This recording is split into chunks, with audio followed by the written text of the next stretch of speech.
मेरे पति हमेशा से ही एक असभ्य, बेताब और घमंडी किस्म के इंसान रहे हैं। मैंने अपनी बेटी और परिवार वालों की वजह से उन्हें कभी नहीं छोड़ा। हम दोनों को एक दूसरे से शादी करने के लिए मजबूर किया गया था। ऐसा इसलिए क्योंकि हम दोनों के पिता के बीच एक व्यापारिक समझौता हुआ था, जिसकी वजह से मेरा रिश्ता उनके साथ तय हो गया। मेरे परिवार में शादियों का ऐसा ही पैटर्न चला रहा है, जिससे मुझे सबसे ज्यादा नफरत है। मुझे कभी भी किसी ऐसे व्यक्ति के साथ रहने का मौका नहीं मिला जिससे मैं प्यार कर सकूं। मुझे अपने पति से भी कभी प्यार नहीं मिला।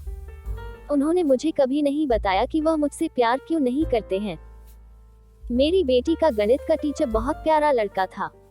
मैंने अक्सर उसे मुझसे नजरें मिलाते हुए देखा था। एक दिन जब मेरी बेटी अपनी नानी की देखभाल कर रही थी, तब मैंने उसे अपने साथ एक कप चाय पीने के लिए आमंत्रित किया। जब रसोइया अंदर से चाय लेकर आया, तब मैं लगातार उससे अपनी बेटी की पढ़ाई लिखाई के बारे में बात कर रही थी। वह देखने में काफी आकर्षक था। उसका अंदाज मजाकिया था, जिसकी वजह से मैं उसकी तरफ बहुत ज्यादा आकर्षण महसूस करती थी। इस घटना के बाद मुझे समझ आया कि मेरे साथ की महिलाओं के लिए शादी के बाद अफेयर रखना कोई बड़ी बात नहीं थी, क्योंकि हमारे पुरुष अपने काम में कुछ ज्यादा ही बिजी रहते हैं।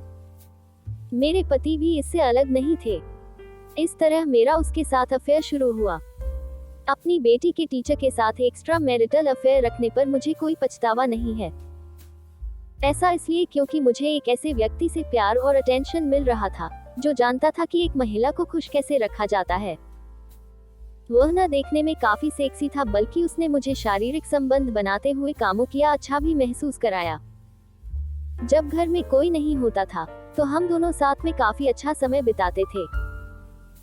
मैंने सुनिश्चित किया कि इस दौरान मैं अपने घर में घरेलू सहायिका, काम करने वाली स्त्री नहीं रख सकती, क्योंकि वह हमारे अफेयर के बारे में मेरे पति को बता सकती थी।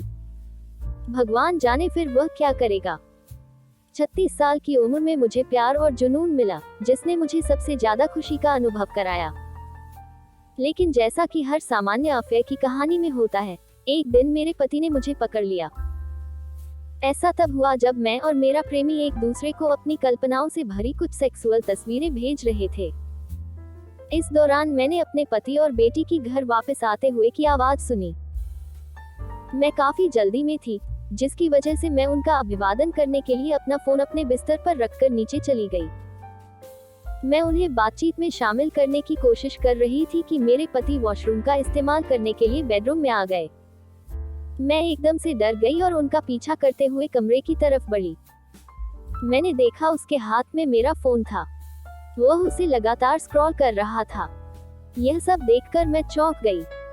मुझे लगा कि मैं इतनी बड़ी गलती कैसे कर सकती हूँ। वह मेरे टेक्स्ट मैसेज पढ़ रहा था। मुझे इतना डर लग रहा था कि वह मेरे साथ या मेरे प्रेमी के साथ कुछ न कुछ जरूर करेगा। लेकिन इसका उलट हुआ। उसने मुझसे शांति से पूछा, इस बारे में कौन जानता है? मैंने कहा, कोई नहीं।